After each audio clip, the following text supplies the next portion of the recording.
Welcome to The Explainer. Today we're diving straight into Friedrich Nietzsche's really powerful insights on how to understand what's really going on with people way beyond just the words they say.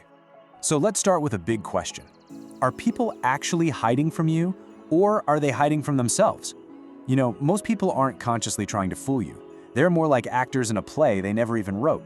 And a lot of the time, they're hiding from their own truths. So let's explore how to decode the signals they're sending without even knowing it. When Nietzsche said this, he wasn't just being cynical or dark. No, he was giving us a crucial warning. What you see on the surface, that's almost never the whole story. It's so important not to confuse the performance with the actual person. So our first step is to really get our heads around this idea that what we first meet isn't the real person. It's their armor. It's a mask they've carefully built just to survive in this really complex social world. Here's the first big truth. Every single one of us wears a mask. And it's not because we're all fake. It's because we're scared. I mean, from a young age, we all learn to craft this version of ourselves that we hope society will like and accept. This mask is a defense, right? It's born from a fear of being judged or rejected. But here's the thing.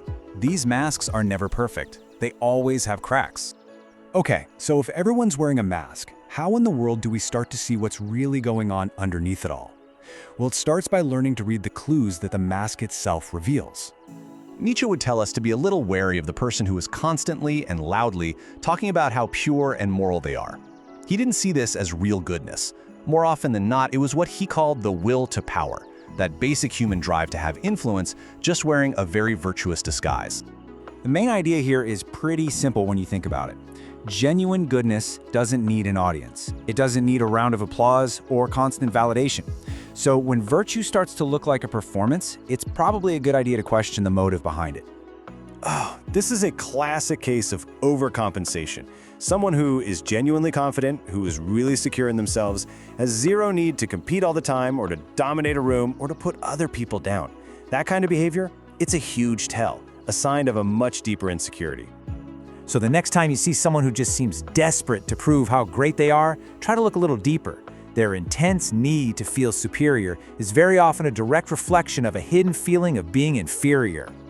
All right, now let's look at what happens when that mask gets put under a little pressure, because that's when things get really interesting. It starts to crack, and the most honest clues, they just start to leak out, usually without the person even realizing it.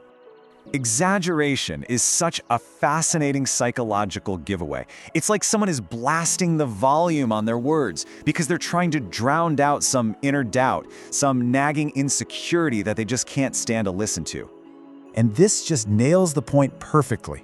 When you hear these statements that are just too absolute, too extreme, they're almost always a sign of some kind of imbalance, not strength. You have to learn to read the insecurity that's hiding underneath the words. Just think about the kind of curated perfection you see all over social media. That constant look-at-me energy, that endless stream of perfect photos and happy moments, it isn't always a sign of a full life. A lot of the time, it's actually a sign of a deep need to be seen. So when someone's life starts to look like a non-stop performance, it might just be because they don't believe anyone would see them or even love them without it. They create all this noise and drama because they just can't bear the silence. Okay, so now we get to the final and deepest layer. This is about understanding the wounds that created the mask in the first place. This is like finding the source code for a person's behavior.